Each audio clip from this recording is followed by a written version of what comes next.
Sentence structures. There are three types of sentence structures: simple, compound, and complex. It's important to use each of these structures because it makes our writing more engaging for the reader. Simple sentences. A simple sentence has one independent clause. That is, it has a subject, it has a verb, and it is a completed thought. Here's an example of a simple sentence. Grace opened the door. It has one subject and one verb. Sometimes simple sentences have a compound subject, like in this sentence. The table and chairs need to be cleaned.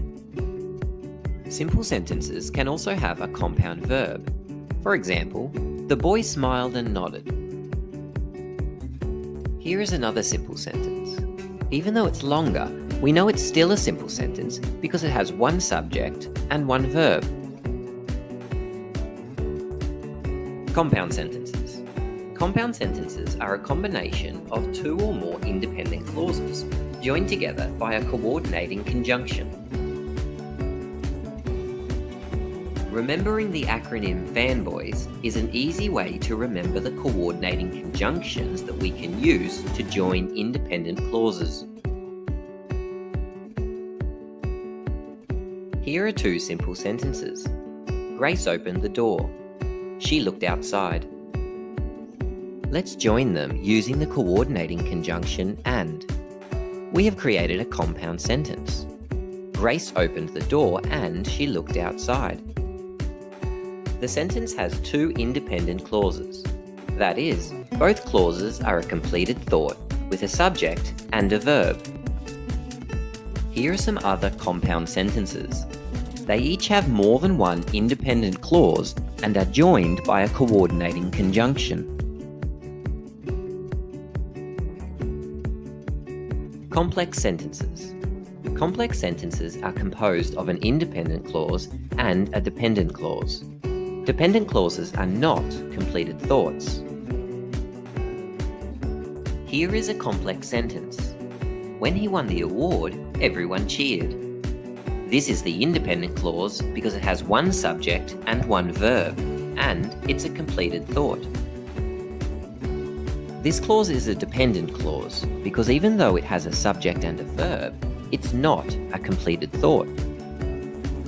Let's look at another example. Now that I have saved up, I can buy a bike. This is an independent clause because it has one subject, one verb, and is a completed thought. This is a dependent clause because it's not a completed thought. The dependent clause can go at the end of the sentence, like this, or it can go first in the sentence, like this.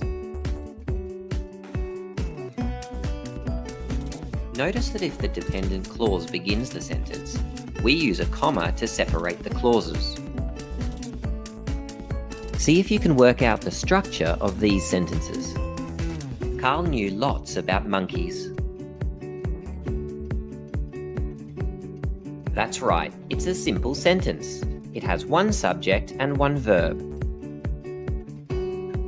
Let's try another one. Although Matt was running late, he seemed relaxed.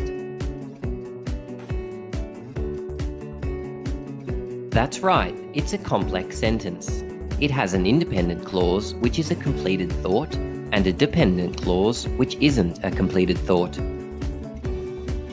One more. He was hungry, so he ate. It's a compound sentence.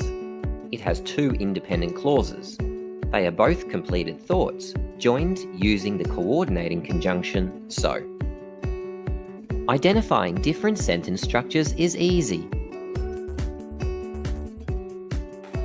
easyteaching.net